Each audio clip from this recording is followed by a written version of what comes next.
کبھی سوچا ہے کہ شفا کا تعلق صرف دواؤں سے نہیں بلکہ جسم، دماغ اور روح کے گہرے توازن سے بھی ہو سکتا ہے؟ آج ہم طب نبوی کی دنیا میں قدم رکھنے والے ہیں۔ یہ علاج کا ایک ایسا نظام ہے جو پیغمبر اسلام صلی اللہ علیہ وسلم کی تعلیمات پر مبنی ہے اور صحت کو ایک بہت ہی جامع نظریے سے دیکھتا ہے۔ تو چلیں اس دلچسپ سفر کا آغاز کرتے ہیں۔ ہم سب سے پہلے علاج کے 2 بنیادی راستوں کو سمجھیں گے، پھر جسم کے مزاج اور بیماری کے تصور کو جانیں گے اور آخر میں اس نظام کی روحانی گہرائیوں کو بھی کھوجیں گے۔ اچھا، تو سب سے پہلی بات جو سمجھنے کی ہے وہ یہ کہ علاج کے 2 بنیادی راستے ہیں اور یہ دونوں ایک دوسرے سے بہت الگ ہے۔ آئیے دیکھتے ہیں کیسے۔ دیکھیں، علاج کا ایک راستہ تو وہ ہے جو ہماری فطرت کا حصہ ہے، جو ہر جاندار میں پایا جاتا ہے، لیکن دوسرا راستہ وہ ہے فکری، جس میں سوچ اور سمجھ کی ضرورت پڑتی ہے۔ فطری علاج ہماری بہت ہی بنیادی جبلی ضروریات کو پورا کرتا ہے۔ اس کے لیے کسی ڈاکٹر یا طبیب کی ضرورت نہیں ہوتی، یہ تو بس جسم کے اپنے مطالبات پر ایک قدرتی رد عمل ہے۔ تو فطری علاج تو سیدھا سادہ ہے، لیکن جب معاملہ تھوڑا پیچیدہ ہو جائے تو پھر ہمیں فکری طریقے کی ضرورت پڑتی ہے۔ تو چلیں دیکھتے ہیں کہ یہ طریقہ جسم کی اندرونی کیفیت کو آخر سمجھتا کیسے ہے۔ اس نظام کا جو مرکزی تصور ہے نا، وہ ہے مزاج۔ اسے ایسے سمجھ لیں جیسے ہر شخص کی جسمانی فطرت کا ایک فنگر پرنٹ ہوتا ہے، ایک ایسا منفرد توازن جو اس کی صحت کی بنیاد بنتا ہے۔ طب نبوی کے مطابق 4 بنیادی مزاج ہیں: گرمی، سردی، تری اور خشکی۔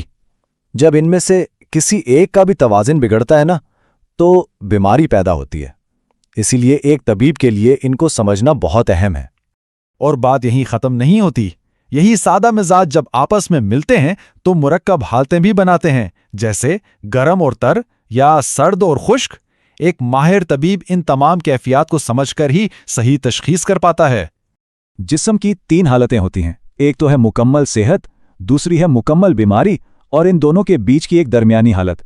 بالکل ویسے ہی جیسے دن اور رات کے بیچ میں شام ہوتی ہے نا، صحت سے بیماری کا سفر بھی اکثر بدتدریج ہوتا ہے۔ تو بیماری یا تو جسم کے اندر ہی مزاج کے عدم توازن سے پیدا ہو سکتی ہے، یا پھر باہر سے کوئی چیز جیسے جراثیم حملہ کر دیں جب جسم کمزور ہو۔ تو ان تمام پیچیدگیوں کو دیکھتے ہوئے توازن کو بحال کرنے میں ایک طبیب کا کیا کردار ہے؟ ایک ماہر طبیب ایک بہت منظم طریقہ اپناتا ہے۔ اس کے 3 قدم ہوتے ہیں۔ پہلے وہ بیماری کی جڑ کو پہچانتا ہے، پھر بیماری کی کیفیت کا جائزہ لیتا ہے، اور آخر میں ان سب کو سمجھ کر مناسب علاج تجویز کرتا ہے۔ اس سے یہ بات بالکل صاف ہو جاتی ہے کہ طبیب کا اصل مقصد صرف بیماری کا علاج کرنا نہیں، بلکہ جسم کے قدرتی توازن کو برقرار رکھنا اور اسے بحال کرنا ہے تاکہ بیماری لوٹ کر نہ آئے۔ اور یہی سوچ ہمیں طب نبوی کے مخصوص طریقہ کار تک لے آتی ہے، جس کا اپنا ایک الگ اور بہت واضح فلسفہ ہے۔ یہاں ایک بہت ہی دلچسپ فرق نظر آتا ہے۔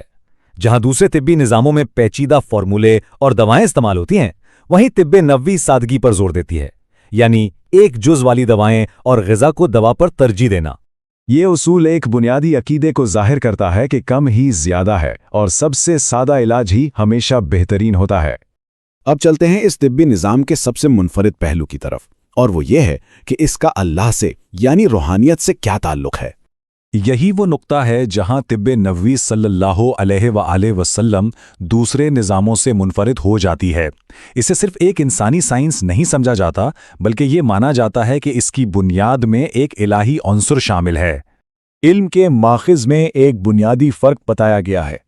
یہ دلیل دی جاتی ہے کہ طب نبوی صلی اللہ علیہ وسلم کی جڑیں وحی الہی میں ہیں، نہ کہ صرف انسانی تجربات اور غلطیوں میں۔ اور یہ ایک بہت ہی خوبصورت تصور ہے کہ حقیقی شفا صرف جسم تک محدود نہیں ہوتی، بلکہ یہ دل اور روح کی صحت سے بھی جڑی ہوئی ہے۔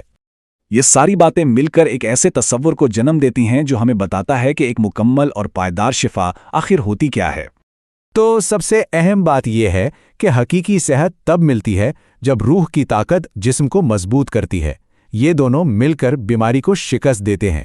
ان اعمال کو سب سے طاقتور دوا کے طور پر پیش کیا گیا ہے، جو ایک ایسی اندرونی مضبوطی پیدا کرتی ہے جو بیماری پر قابو پا لیتی ہے۔ اور آخر میں یہ سوال ہمارے سامنے آتا ہے، ایک دعا زہریلے ڈنگ کا اثر کیسے ختم کر سکتی ہے؟